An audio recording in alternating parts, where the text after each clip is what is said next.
आखिर ये नाम इतनी चर्चा में क्यों है? आखिर दुबई में काम करने वाले एक 12th फेल लड़के ने ऐसा क्या किया जो कई पंजाबीज उसके साथ खड़े हैं, जो उसके एक इशारे में पुलिस से तक लड़ने के लिए चले गए थे? और आखिर क्या है खालिस्तान? आइए समझते हैं आज की इस video. For the last 2 days, the Punjab police has launched a massive statewide crackdown on Khalistan supporter leader Amritpal Singh. Waris Punjab day के चीफ अमृतपाल सिंह की तलाश अब भी जारी है। सो मैं आज प्रशासन ਨੂੰ ਨਹੀਂ ਕਹਿਣਾ ਕਿ ਨਾ ਮੈਨੂੰ ਗ੍ਰਿਫਤਾਰੀ ਦਾ ਡਰ ਹੈ ਨਾ ਮਰਨ ਦਾ ਡਰ।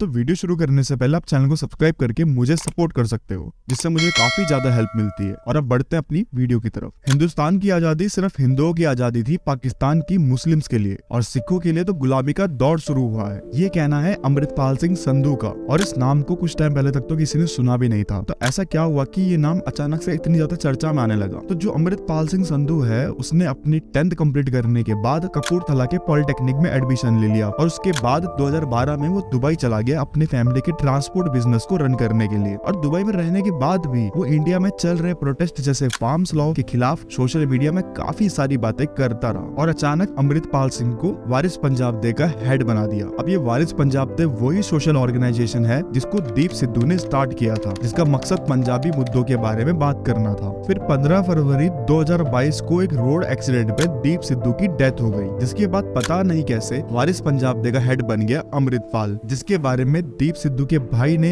ये तक कहा था कि जिसको खुद सिद्धू ने ब्लॉक किया था वो चीफ की सीट पे कैसे बैठ गया। लेकिन किसी ने उनकी नहीं सुनी और धीरे धीरे अमृतपाल सिंह के काफी ज्यादा सपोर्टर्स बनने लग गए और ये लोग अमृतपाल सिंह को भिंडरावाले 2.2 भी कहने लगे। अमृतपाल सिंह को भिंडरावाला इसलिए बुलाया जाने लगा क्योंकि खुद अमृतपाल सिंह वारिस डे का हेड बनने के बाद भिंडरावाले की तरफ बातें करने लग गया और भिंडरावाले को अपना इंस्पिरेशन मानने लग गया।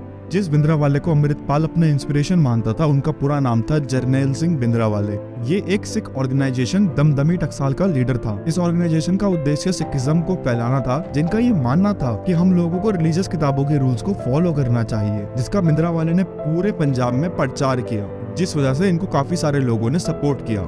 और इनको सपोर्ट करने के पीछे का एक रीजन ये भी था कि भिंडरावाले पंजाब के मोगा डिस्ट्रिक्ट के एक छोटे से किसान का बेटा था और वो खुल के बड़े बड़े जमींदारों और किसानों के खिलाफ आवाज उठाता था, जिससे जो छोटे छोटे किसान थे जिनके बारे में कोई बात नहीं करता था, उनको भिंडरावाले में अपना लीडर दिखा जो उनके लिए आवाज उठा रहा था। तो वो लोग इसको फॉलो करने लग गए। तो ये तो रहे भिंडरावाले।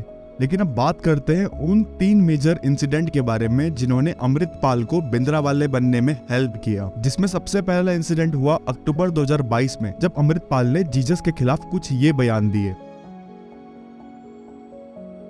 जिसके बाद पंजाब में मैसिव प्रोटेस्ट हुए। अगर दूसरे इंसिडेंट की बात करूं तो इस इंसिडेंट में अमृतपाल के एक सपोर्टर ने हिंदू पार्टी की नेता को मार डाला और उसके बाद जब उससे पूछा गया कि तुमने ऐसा क्यों करा, तो उसने कहा कि वो अमृतपाल से काफी ज्यादा प्रभावित हुआ था, जिसके चलते उसने ये किया। तीसरी और सबसे मेजर कंट्रोवर्सी तो आप लोगों ने सुनी ही होगी। इस न्यूज को काफी सारे न्यूज चैनल्स ने कवर भी किया था, जिसमें ये हुआ था कि फरवरी में वीरेंद्र सिंह नाम के एक व्यक्ति ने अमृतपाल और उससे जुड़े 6 लोगों के खिलाफ मारपीट और किडनैपिंग के कंप्लेन की। और जब इस मामले में इन्वेस्टिगेशन हुई तो प्रूफ हो गया था कि किडनैपिंग हुई थी। फिर पुलिस ने उन 6 लोगों को अरेस्ट कर लिया। फिर क्या था, अमृतपाल के सपोर्टर्स पहुंच गए पुलिस स्टेशन और फिर क्या हुआ ये तो आप लोगों को पता ही है। अब खालिस्तान की मांग तो हो ही रही है, लेकिन क्या आपको पता है कि खालिस्तान का रियल मीनिंग क्या है और ये कब से शुरू हुआ था? तो खालिस्तान का मतलब है लैंड ऑफ खालसा, यानी प्योर लैंड। और खालसा वो ग्रुप था जिसमें सिर्फ वो सिख शामिल हुए जो पूरी तरह अपने धर्म से जुड़े हुए थे और अपने गुरु को मानते थे। तो ये मतलब था खालिस्तान का। लेकिन आज की डेट में खालिस्तानी आइडियोलॉजी को एक अलग देश की मांग के रूप में दिखाया जा रहा है। और खालिस्तान वर्ड की बात करें तो 1929 में जब मोतीलाल नेहरू ने पूर्ण स्वराज की बात करी, यानी जब उन्होंने ये कहा कि हमें अंग्रेजों से कंप्लीट इंडिपेंडेंट चाहिए, तब इस डिक्लेरेशन को रिजेक्ट कर दिया गया इन 3 ग्रुप्स के द्वारा, जिसमें मोहम्मद अली जिन्ना जो मुस्लिम लीग के लीडर थे,